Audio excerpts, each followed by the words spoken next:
¿Qué tal? ¿Cómo está? Qué bueno tenerlos por aquí con nosotros. Yo soy María Scherer y esta semana vamos a hablar de la alianza opositora o la alianza anti-AMLO, como usted le quiera llamar, que ya ahora sí es un hecho. El PRI, el PAN y no digamos el PRD estaban hechos pedazos. Cada uno por su parte es débil, pero juntos, honestamente, ni se suman ni necesariamente multiplican su fuerza. Van a decidir qué candidato tiene más probabilidad de ganar en algo así como la mitad de los distritos electorales del país, en donde Morena lleva hasta ahora la ventaja. Y en los otros estados, en donde tienen posibilidades de ganar por sí mismo, pues van a ir sus candidatos solos. Su situación me parece que es realmente paradójica. ¿Mejor solos o mejor acompañados? De eso vamos a hablar hoy con María Cristina Osornio. Ella es de la red de politólogas. Qué gusto, Cristina. Hola, mucho gusto. Buenas tardes. Y también con Irma Méndez. Ella es coordinadora de investigación de Flaxo. Muchas gracias por la invitación. Al contrario, gracias a ti, Irma. Cristina, ¿cómo?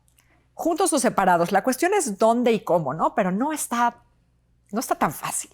No, para nada. O sea, no es una cuestión no es una decisión que se tome a la ligera, para empezar.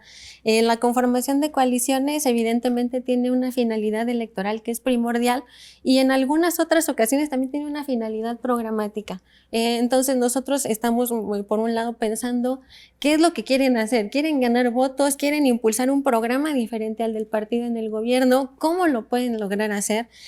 ¿Cuáles son los espacios que son adecuados para poder alcanzar cualquiera de los dos fines, ¿no? Si pensamos en el ámbito electoral o solamente en la parte electoral y pensando sobre todo en el caso de las candidaturas que van hacia la legislatura federal, tenemos que pensar cuáles son los distritos, por ejemplo, donde se puede lanzar una coalición, donde es óptimo.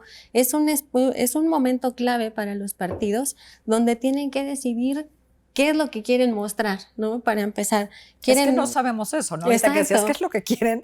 Yo creo que eso es la pregunta que hasta ahorita sabemos que quieren ganar, quieren quitarle a Morena la mayoría del Congreso, quieren quitarle la mayoría de las candidaturas, pero no sabemos, creo que vamos a hablar de eso más adelante. Claro, ¿no? sí, por supuesto. ¿Qué quieren para este país? Eso no tenemos ni idea y nadie les está preguntando. Ajá, exacto. Por el momento la intención es ganar la elección, ¿no? Por el momento es reducir la mayoría, por ejemplo, en el Congreso y obtener las gubernaturas que están en juego. Eso es lo que queremos el día de hoy y sobre eso se está trabajando. Irma, empezamos a discutir ya varias ventajas y desventajas que tiene esta alianza, ¿no? Me gustaría que habláramos un poco sobre eso. Y hay una que parece, o que me parece que aparece por todos lados en los análisis. Si le están dando la razón o se están reforzando la narrativa del presidente, ¿no? Esta historia que el presidente ha querido contar desde el principio de su sexenio, desde la campaña anterior, que es una historia que quiere volver a contar en esta campaña. Lo que dicen algunos analistas es la alianza se equivoca porque está haciendo realidad el cuento que el presidente nos ha venido contando. Y esa es una de las desventajas, pero habrá otras. A mí me gustaría empezar diciendo que, a ver, las coaliciones son, digamos, estrategias de coordinación entre partidos. En las elecciones se coordinan los partidos y se coordinan los electores. Cuando se coordinan los partidos, pues es más fácil incentivar a que los electores se coordinen. Yo en lo personal le doy una gran bienvenida a la alianza y te voy a decir por qué. Porque los tenemos de regreso. No hay una sola democracia en el mundo que exista, que sea fuerte, responsable, si no tiene partidos de oposición activos, efectivos, que hagan su chamba. Y aquí no los teníamos. Desde 2018 se durmieron, se fueron, ¿no? Atrás de, ¿no? En coma. Sí, en coma, ¿no? Y entonces, a ver, están vivos, sí existen, ahí están. Y nos salen muy caros. Entonces, a ver, no. Lo primero que quiero decir es, de verdad, qué bueno que están haciendo algo que les es natural. Los partidos en todo el mundo o van solos o se coaligan. Entonces, a mí me da mucho gusto porque están diciendo algo. Ahora, ¿cuál es la mejor, desde mi punto de vista, apuesta de la coalición? Poner en el centro de la elección el desempeño gubernamental. Así son las elecciones en el mundo democrático. Ponen en el centro no al candidato, no que si le gustó o no al presidente, lo que ponen en el centro es el desempeño del gobierno en turno. ¿Lo hiciste bien o lo hiciste mal? Y ponen la evidencia de por qué bien oye, pues le hiciste más o menos, pusiste en la agenda el tema inequidad, corrupción, pero la forma de combatir la inequidad, la corrupción, es muy cuestionable, ¿no? Y de eso se trata la elección. Entonces, si no se coaligan, tienen muchas menos probabilidades de poner en el centro algo que tenemos que debatir como ciudadanos, que es, oigan, ya estamos bastante cansaditos de gobiernos que no dan pie con bola en temas tan críticos y graves como la economía, como el ingreso, la pandemia, la corrupción. Entonces, yo le doy la gran bienvenida. Entonces, a ver, pero las coaliciones son juegos riesgosos. Y yo creo que lo que hay que poner en la mesa son los riesgos. Ok, ahora vamos a los riesgos. Cristina, en la semana pasada comentábamos aquí, porque tuvimos a la directora de encuestas de Reforma, que en la encuesta que se publicó la semana pasada hubo un dato que no sé si a ustedes les sorprenda, a mí me sorprendió muchísimo. Y es que 6 de cada 10 entrevistados en esta encuesta afirmaba que no estaba dispuesto a votar. No estaba dispuesto a votar por una alianza en donde participara el PRI con el PAN para ninguna posición, ni para gobernador, ni para diputado, ni para absolutamente nada. Ok. Pues es una de las cuestiones que se tienen que evaluar o se tendrían que haber evaluado incluso antes de tomar la decisión. No es posible que alguno de los partidos se lance, o más bien no es rentable lanzarse hacia una elección pensando en que vamos a perder, ¿no? Entonces es una de las evaluaciones más complicadas, es una cuestión, me parece que la más compleja, porque si no es perder recursos, perder capital político y perder candidatos incluso que podrían ser rentables en otros espacios, ¿no? Entonces creo que es una de las evaluaciones más pertinentes y es el centro de la discusión en este momento. Entonces, si nosotros estamos pensando, bueno, del lado de los partidos, el elector ya me está diciendo que no vamos a tener apoyo pensando en una coalición, la importancia tendría que centrarse entonces en los candidatos, ¿no? Entonces, ¿a quién voy a poner ahí para que sí pueda compensar esta parte que no están llenando los dos partidos por separado, ¿no? Entonces, ahí la importancia de los candidatos, que si bien en cualquier elección es vital, en una elección donde vamos en coaliciones mucho más, ¿no? Sobre todo cuando vamos a representar un cargo y una franja del electorado que se está mostrando exigente. Uh-huh. Irma, o sea, hablando de desventajas, ¿no? Sí, o sea, sí. Hay un rechazo inicial. Bastante claro. Inicial. Y lo mencionabas, ¿no? Y lo mencionaba Lorena en el programa. Lo que también hay que mencionar es que hay un 30% del electorado que está diciendo, no sé por quién voy a votar, ¿no? Uh-huh. Entonces, hay un 30% que está ahí buscando algo, está, digamos, en algún sentido esperando a ver qué le dicen. Entonces, ojo, yo creo que es muy prematuro pensar, digamos, en qué tanto tendrían que decidir coaligarse o no en función de, digamos, una encuesta a, digamos, 8 meses, ¿no? De las elecciones. Creo que estrictamente todo es prematuro. A 8 todo meses. Es prematuro. Claro. Pero yo quiero hablar de los riesgos, porque sí me parecen importantes y que está muy vinculado, digamos, con lo que decía Cristina. El primer riesgo es perder identidad, ¿no? Uh-huh. Porque evidentemente, digamos, tenemos 3 partidos que además con una distancia ideológica bastante amplia y entonces tienen que decidir cómo van a aparecer ante la gente, es decir, más vinculaditos como al centro izquierda que representa el PRD, al centro que representa el PRI o al centro derecha que representa el PAN, porque en cualquier caso pueden perder muchos, digamos, fieles, y fieles, o voto duro, ¿no? Al voto duro no le gusta que se anden mezclando estos que fueron enemigos acérrimos durante, digamos, décadas, ¿no? Entonces, creo que por eso es muy importante que decidan poner en el centro no un frente anti-AMLO, uh-huh, sino una promesa de gobierno responsable. Ahí está el kit. O sea, su mejor apuesta no es ponerse como el frente que solamente quiere derrotar a AMLO. Eso no les alcanza. Y otra cuestión que planteaba Cristina es muy importante. ¿A qué electorado le van a hablar? El electorado no es uno, el electorado son varios. El segundo riesgo, la fractura partidista. Sin las estructuras partidistas no ganan. Que ya está ahí, ¿eh? Ya está ahí, ya amenazaron. Y en todos lados, ¿eh? Del lado de Morena y su coalición y en la otra. Claro. Y sin estructuras no ganan. Como me dijo un buen profesor, híjole, Irma, ¿qué crees? Las elecciones se operan.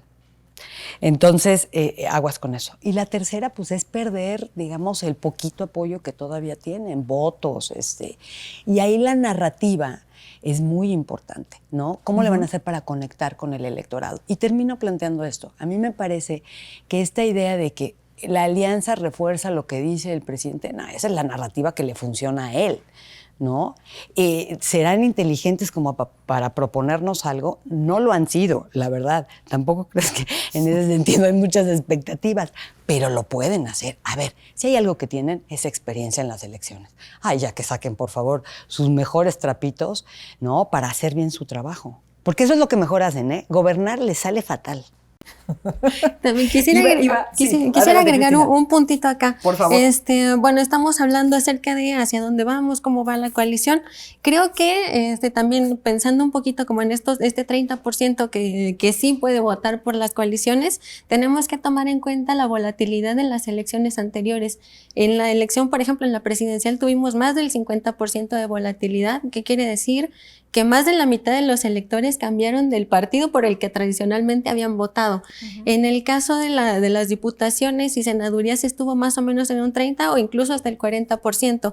Esto nos quiere decir que si la volatilidad continúa como en la elección pasada, la mitad de los electores también cambiarán el sentido de su voto. O sea, no votarían en este caso por Morena o lo pensarían mucho. Entonces creo que tendríamos que, más bien estas coaliciones tendrían que apostarle directamente a este sector de la ciudadanía que está indeciso, que está pensando y que además puede que esté convencido con el gobierno en turno, puede que no. Puede que le complazcan las políticas de Morena en el Congreso, puede que no. Y en eso es donde tienen que ir los partidos, hacia ahí es hacia donde tienen que dirigir toda la acción, ¿no? Toda la operación. Correcto. Irma, a ver, sigamos por donde apuntabas. ¿Estás conmigo o estás contra mí? O sea, casi hay una coincidencia, ¿no? De que es el mejor escenario para López Obrador, es el que él está tratando de fijar, ¿no? La polarización es lo suyo, es su terreno, y se lo están concediendo. A ver, pero eso, ¿sabes qué? Puede realmente redituarle a la propia coalición, ¿no? Porque eso va a obligar, a ver, en un sistema multipartidista como el que tenemos, pues el beneficio para el elector es que tienes muchas opciones, ¿no? Y entonces, como somos un país, la verdad, muy heterogéneo y muy plural, pues cuando tienes elecciones y tienes 10, ¿no? 11 opciones, pues te puedes decantar por aquella, digamos, que está más cerca de tus preferencias, valores, principios. Pero cuando la elección, particularmente, ya sea porque el presidente, ya sea porque se forman coaliciones, se cierra. Y eso va a obligar, uno, va a aumentar la competitividad, lo cual ayuda a que una elección, pues de alguna manera gane más legitimidad. Pero segunda, va a obligar mucho al electorado a coordinarse, es decir, a decidir, ¿estoy o no estoy? Y entonces a tomar una decisión. Y eso es lo mejor que le puede pasar, digamos, en una elección, sobre todo en un país en el que estamos tan fragmentados y en el que no sabemos ni por qué realmente, ¿no? Es decir, a lo que voy es estamos muy fragmentados, pero no discutimos si es por la política de seguridad, si es... Realmente ha sido producto mucho de una narrativa y de una historia, digamos, que ha montado el presidente primero y Morena.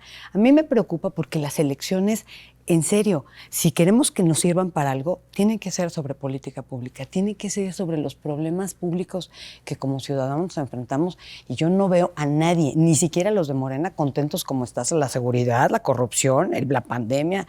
Entonces, señores, pónganse a trabajar y nosotros hacemos nuestra parte. Vamos y votamos. Cristina, lo mencionaste ahí de pasada en tu primera intervención. ¿Es suficiente o no el anti-AMLO? Porque la alianza no ha dicho gran palabra sobre su oferta, ¿no? Se puede, Irma hablaba de la promesa de gobierno responsable, pero bueno, hasta ahora nada, ¿no? ¿Pueden ganar así? Tienen que hacer un pronunciamiento mucho más evidente. No pueden presentarse como la coalición que se opone a Morena nada más. O sea, eso es demasiado poco para una competencia como la que vamos a enfrentar. Estamos de cara al proceso electoral más grande de la historia de México, ¿no? Tenemos un montón de cargos por elegir, tenemos muchos espacios donde se pueden colocar, pero tenemos que pensar en estas cuestiones que le pueden vincular con el electorado. Un partido no tiene una razón de ser, sino es el vínculo con la ciudadanía. Fungen como puentes entre el gobierno y los ciudadanos, de hecho, y es su razón principal, además de ganar elecciones. En ese sentido, tienen que buscar como este eslabón que los haga unirse con los ciudadanos y que les permita conocer, bueno, tengo políticas de seguridad, quizá esas son las que me van a ayudar. En este caso, en una crisis como la que tenemos provocada por la pandemia, las políticas de salud van a ser importantes para poder vincularse con el electorado.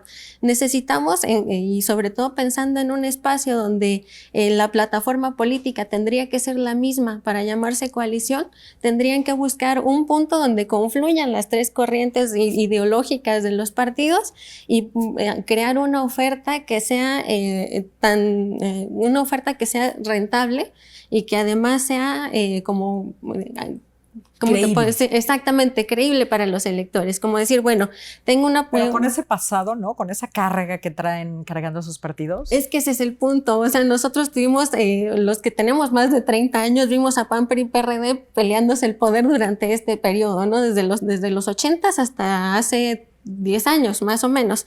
Entonces nosotros tenemos también, o sea, como que cambiar un poco el chip y ser tan convencidos o que nos ofrezcan tantas cosas o tantas cosas tan buenas que podamos pensar en que es un programa que puede funcionar, ¿no? Sobre todo pensando en que tienen que buscar una plataforma común. ¿En qué terreno se quieren? Fíjate, a mí me preocupa que hay un terreno, temas o problemas en los cuales tienen muy poca credibilidad, pero que si no se meten va a ser muy difícil ganar la elección. El problema de la inequidad en el país, de la desigualdad, es uno de los que le dio y le permitió a AMLO estar en donde está. No hay ni duda, ¿no? O sea, la corrupción y la desigualdad son dos de sus pilares, ¿no? Desafortunadamente todo lo que está haciendo no nos lleva para nada a disminuir ni la desigualdad ni la corrupción.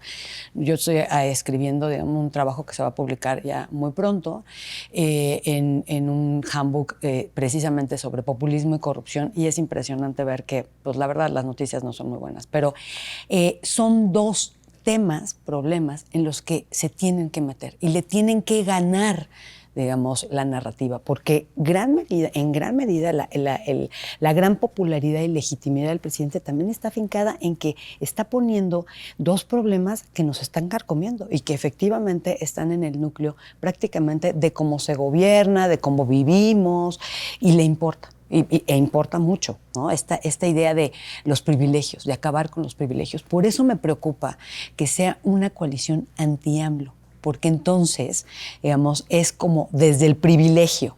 Si dejan de hablar desde el privilegio, tienen la posibilidad, la coalición, de entrar en el ánimo de la gente y de comunicarse con la gente. Si se mantienen como la coalición anti-AMLO y entonces hablan desde el privilegio que siempre han tenido, porque la verdad es que los políticos en todo el mundo, pero particularmente en ciertos países en América Latina, y uno de esos es el nuestro, tienen muchos privilegios, ¿no? Entonces, tienen que aprender, digamos, a generar otra narrativa y vivirlo de una manera distinta. Si no le entran al asunto, al terreno y a la discusión real de cómo le vamos a hacer con la desigualdad y cómo le vamos a hacer con la corrupción, veo difícil. Ahora déjenme especular un poco, ¿no? Pero hablábamos al principio de los riesgos que tienen estas coaliciones, estas alianzas. ¿Qué va a hacer de estos partidos, Cristina, si después de aliarse fracasan? Pues se avisora una crisis mucho más relevante de la que tuvimos en 2018. Porque tiene sentido renunciar a todo para ganar, pero claro, si no... pero renunciar para perder me parece que coloca al PRD al borde de la muerte, si no es que ya está sobre ella. Sí, o sea que después de 2018 quedó muy lastimado el partido, queda con una estructura mínima, sin presupuesto y sobreviviendo solamente porque ganó algunos votos. Pero, por ejemplo, en el caso del PAN, que tiene todavía algo que podría ocupar para presentarse como un partido rentable electoralmente, que puede canalizar el discurso del centro derecha mexicano, que además se puede presentar como el partido que gobernó bien o que al menos lo hizo mejor que el gobierno que tenemos ahora, podría perder muchísimo, o sea, podría quedar tan debilitado como el PRD. Incluso el Revolucionario Institucional tampoco le fue muy bien en la elección de 2018. Entonces, o sea, apostar y perder sería, creo que, el fin del sistema de partidos que conocimos hasta antes de 2018, donde teníamos un sistema institucionalizado casi tanto como el que tuvo Uruguay en su momento, uno de los más sólidos de América Latina junto con Costa Rica y Uruguay, y tendríamos entonces ahora sí la entrada hacia el partido predominante con Morena a la cabeza.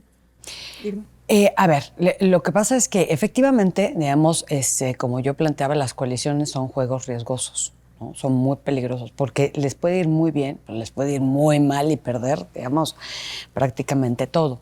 Sin embargo, tenemos un sistema en el que corren por varias pistas. Primero, es un sistema, digamos, que tiene dos grandes mixto, digamos, entonces mayoría y representación proporcional permite, digamos, que muy difícilmente, digamos, tendrían que de veras hacer muy mal trabajo como para que no ganen prácticamente en ningún distrito. Eso no lo veo, digamos, tan real.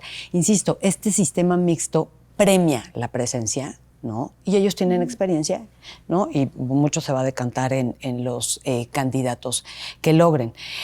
A mí lo que me parece es que va a ser muy complicado mantenerse, ser capaces, digamos, de tener y correr en varias pistas, porque por un lado van a ir solos en varios distritos, en muchos distritos. Esta elección es nacional y local. No está el presidente, no está en juego. En nuestras elecciones, cuando hay la candidatura del presidente, digamos, se lleva todo. A ver, déjame detenerte ahí un momento porque sí, o sea, por un lado, yo veo que los analistas plantean la elección como un referéndum, ¿no? De lo que ha sido el gobierno de López Obrador. Y por otro te dicen, no, va a ser local, va a ser absolutamente local. ¿Pueden ser las dos cosas al mismo tiempo? Son las dos cosas. Ese es el problema. Que si los partidos no entienden que tienen que hablarle, digamos, ahora sí que a la nación, ¿no? A los electorados, ¿no? Así de complejos y diversos y plurales, ¿no? Que son, y al mismo tiempo, o sea, tener estos ejes nacionales de gobierno responsable, haber problemas, soluciones, y al mismo tiempo lo local. Porque nadie va a votar por un presidente municipal o por un diputado si le habla, ¿no?, de que México, los valores. No, a ver, espérame tantito. Vas a poner alcantarillado. Sí, yo quiero que me recojan la basura. Exacto.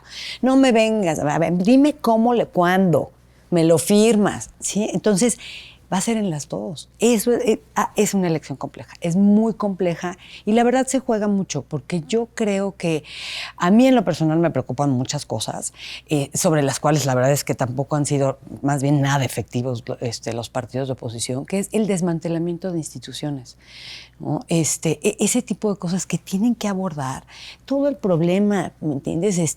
De cómo han deshecho, digamos, programas que sí funcionaban, y los han sustituido por cosas que no funcionan, ¿no? Y pegarle a las instituciones, no, la verdad es que sí creo que tenemos que poner en el centro otras cosas.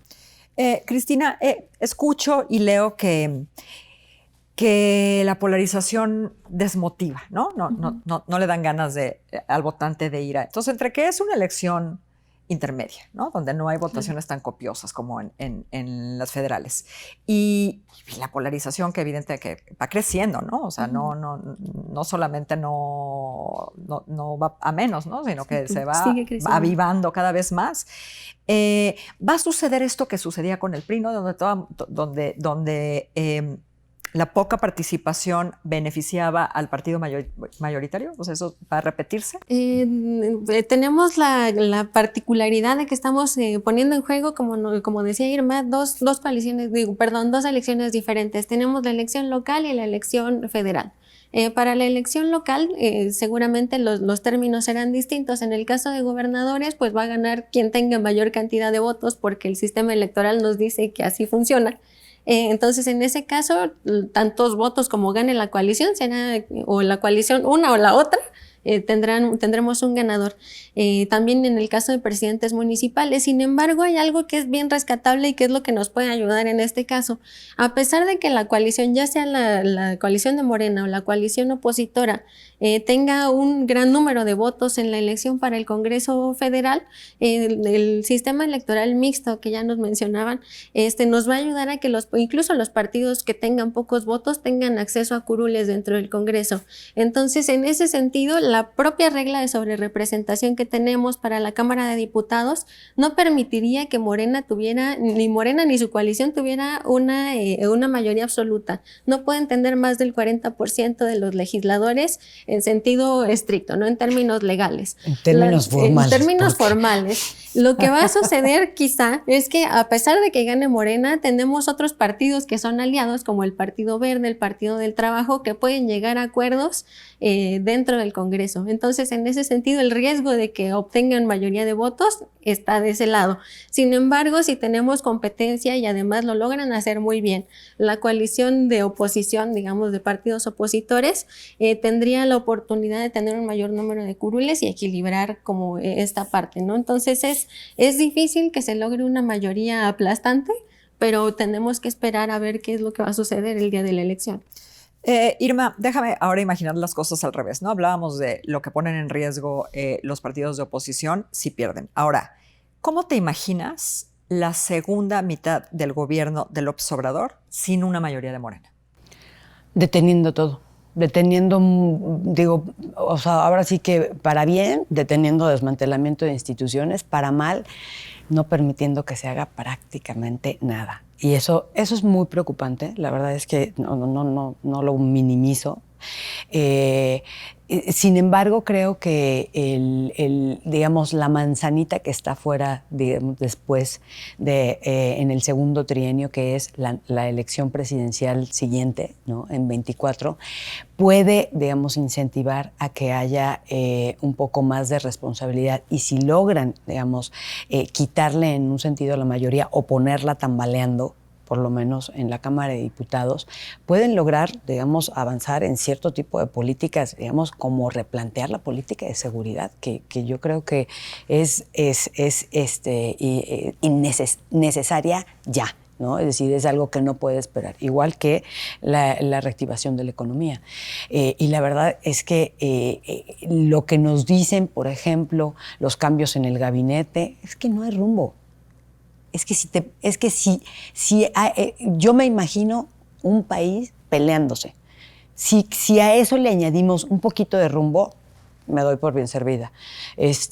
Pero paralización es digamos, el escenario, desafortunadamente, si es que logran quitarle, digamos, o tambalear la mayoría, es el escenario más probable. No se imaginan, a ver, Cristina, a lo mejor yo soy muy mal pensada ya, pero no te imaginas, supongamos que les va bien, ¿no? Que le va bien a la oposición y que Morena no logra la mayoría y que ya reconstituida la Cámara de Diputados, el PRI vota con Morena. Y Morena, y a pesar de todo, Morena mantiene el control con uno de los partidos de la ex alianza opositora.